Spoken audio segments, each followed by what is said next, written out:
इस कविता का जो विषय है, वो जो शब्द है, असल में उस पर कविताएं नहीं लिखी जा सकती। दुनिया की किसी भी कलम में इतनी ताकत नहीं है कि वो माँ पे कविताएं लिख सके।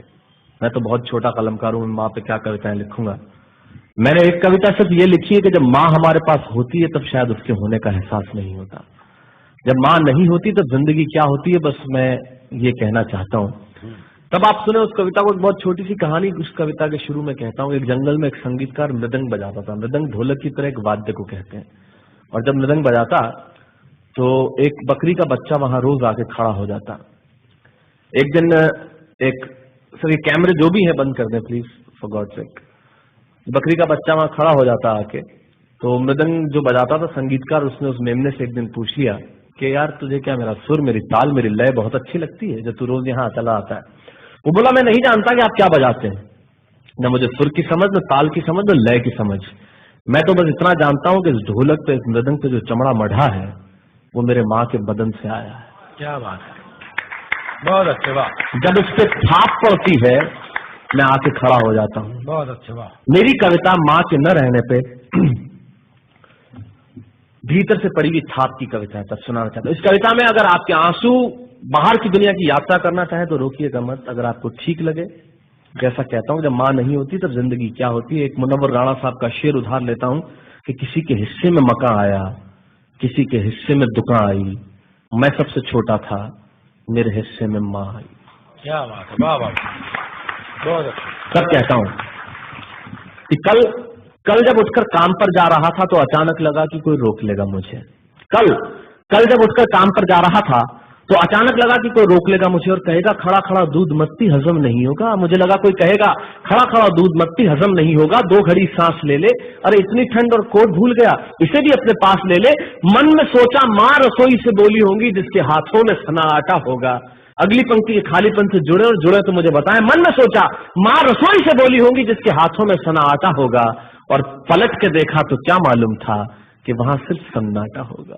पलट के देखा तो क्या मालूम था कि वहां सिर्फ सन्नाटा होगा। अरे अब हवाएं ही तो बात करती हैं मुझसे। जब कोई नहीं होता तब अंतरिक्ष बात करता है, निर्वात बात करता है, वैक्यूम बात करता है। तब कहता हूँ अरे अब हवाएं ही तो बात करती है मुझसे। लगता है जब जाऊंगा किसी खास काम से तो कोई कहेगा दही शक्कर खा ले बेटा, अच्छा शगुन होता है। कोई कहेगा गुड़ खा ले बेटा, अच्छा शगुन होता है। पर मन इसी बात के लिए तो रोता है कि सब कुछ है माँ, सब कुछ, जिस आजादी के लिए तुझसे मैं सारी उम्र लड़ता रहा। आपने अपने बचपन में देखा होगा, माए हमें टोकती है, यहाँ मत जा, वहां मत जा, ये मत कर, वो मत कर। तब हम आजाद होना चाहते हैं और आजादी की कीमत कितनी बड़ी देनी पड़ती है। अगर कम शब्दों में मैंने ठीक बात कह दी हो तो इसका एहसास मुझे जरूर कराइएगा कि सब कुछ है माँ, सब कुछ, जिस आजादी के लिए तुझसे मैं सारी उम्र लड़ता रहा वो सारी आजादी मेरे पास है। फिर भी न जाने क्यों दिल की हर धड़कन उदास है। कहता था ना तुझसे मैं वही करूंगा जो मेरे जी में आएगा, और आज मैं वही सब कुछ करता हूं जो मेरे जी में आता है। बात ये नहीं है कि मैं जो चाहूं कर लूं, मुझे कोई रोकने वाला नहीं है। बात है तो इतनी सी कि सुबह देर से उठूं ना तो कोई टोकने वाला नहीं है। बहुत अच्छे, वाह वाह, बहुत अच्छे, वाह वाह वाह वाह। बात है तो इतनी सी कि सुबह देर से उठूं ना तो कोई टोकने वाला नहीं है। रात को देर से लौटूं तो कौन नाराज होगा भला, कौन कहेगा बार बार कि अब कहाँ चला। आप ही की जिंदगी के कुछ दृश्य चुराता हूँ और आप ही को सौंपता हूँ। रात को देर से लौटूं तो कौन नाराज होगा भला, कौन कहेगा बार बार कि अब कहाँ चला।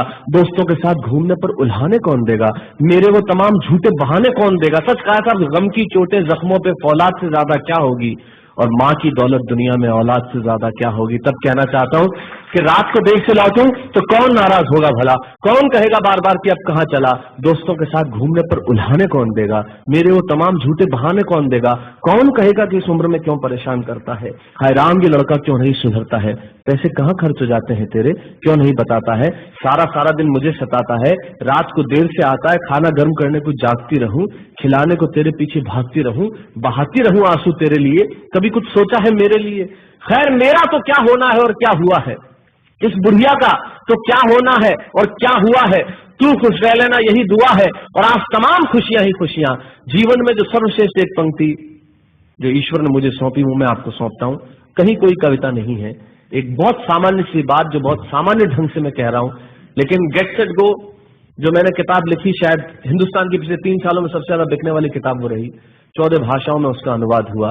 बाबा में मैं रोज टीवी पे बोलता हूँ, मेरे लाखों लफ्ज कुर्बान करता हूँ सिर्फ उस एक पंक्ति पे जो ईश्वर ने मुझे सौंपी, और कहीं कोई कविता नहीं है, आप ही का भाव आपकी उठा को सौंपता हूँ और देता हूँ, और जिस विश्वास के साथ मैंने लिखा उस विश्वास के साथ आपको देता हूँ कि मेरा तो क्या होना है और क्या हुआ है, इस बुढ़िया का तो क्या होना है और क्या हुआ है, तू खुश रह लेना यही दुआ है। और आज तमाम खुशियां ही खुशियां, गम ये नहीं है कि कोई ये सब खुशियां बांटने वाला होता, पर कोई तो होता जो गलतियों पे डांटने वाला होता। बहुत अच्छे, वाह वाह वाह वाह, बहुत अच्छे, वाह। गम ये नहीं है कि कोई ये सब खुशियां बांटने वाला होता, पर कोई तो होता जो गलतियों पे डांटने वाला होता। और अंतिम पंक्तियां देता हूं कि तू होती ना तो हाथ फेरती, कभी सर पर या हल्के से बाम लगाती, आवाजें दे देकर सुबह उठाती, दिवाली पे टीका लगाकर रुपए देती और कहती बड़ों के पांव छूना आशीर्वाद मिलेगा, कपड़े मत फाड़ना अगला कपड़ा अगली दिवाली को सिलेगा। बहन को सताता तो तू चांटे मारती, बीमार पड़ता तो रो रो के नजरें उतारती, परीक्षा से आते ही खाना खिलाती, पिता की डांट का डर दिखाती, फिर पिता की डांट से तू ही बचाती, इसे नौकरी मिल जाए, ये तरक्की करे, दुआओं में हाथ उठाती, और तरक्की के लिए वतन छोड़ देगा, ये सुन के दरवाजे के पीछे चुपके चुपके आंसू बहाती। सब कुछ है माँ, सब कुछ, आज तरक्की की हर रेखा तेरे बेटों को छू के जाती है, पर माँ हमें तेरी बहुत याद आती है। बहुत माँ